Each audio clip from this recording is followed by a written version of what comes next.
Gary Pinge of Macquarie Securities, he joins us to talk about what's in store for the gaming industry in 2010, and you're one of the top-ranked analysts on Galaxy and also Sands China. A good Monday morning to you, Gary. Hi, Susan. Nice to meet you. Well, let's first talk about this news of this MGM Grand Paradise possible listing. What exactly is the latest on this, and what have you heard? Yeah, well, I think it's pretty early in the piece at this point in time. I think, MGM in the US probably is looking at monetizing some of its assets, and I'm sure that this is one of the options that's most palatable to them. But I'd say at this stage, it's reasonably early in the piece. Early in the game? Yeah. Okay. Now, you have a buy rating on another Ho company, Stanley Ho's SJM Holdings, and also a buy call on Galaxy, which is quite interesting because both of these casino companies, some would say they're more no frills, really catering to the mainland crowd. Why are they buys to you, whereas you kind of a sell on Wynn Macau, I believe?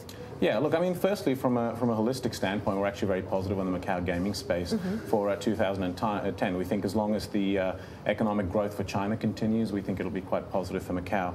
However, specifically speaking, we're more positive on Galaxy and on SJM because it's more of a Sino-centric model, as you say, particularly for SJM, where the focus is much more on the Sino-centric mass market segment, which we think is going to be very resilient, going to hold up quite well in the market.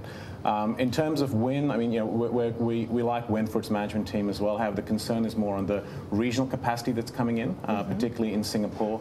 We think that Southeast Asian plane to Macau will be at risk. We think that some of the direct plane to Macau will be at risk. And for Wynn, these are two of the segments that it does focus on and has the highest level of exposure to out of all of the gaming operators in Macau. Yeah. So, so that would be one of the reasons to be more cautious on Wynn. Okay, now you also have a buy, I believe, on Sands Macau, which is interesting considering the amount of debt levels and debt holdings that the company holds. Why are you so optimistic on Sands Macau? Again, for Sands China, one of the reasons to be positive on the stock is its exposure to the mass market segment again. The fact that it's got something on the peninsula as well as a property on the Cotai Strip being Venetian means that it's well insulated to capture the growth wherever it comes.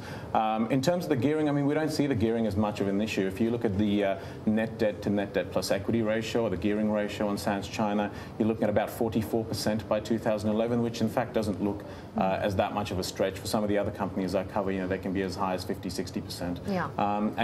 Considering the fact that they'll be spitting out about $1 billion US in cash flows or in EBITDA, we think they'll be able to wind back. And they have their Singapore casino opening soon as well, Gary. Yeah, well, that's within the parent entity. Yeah. Okay, Gary. Nice talking to you this morning. Thank you. Gary Pinge of Macquarie Securities.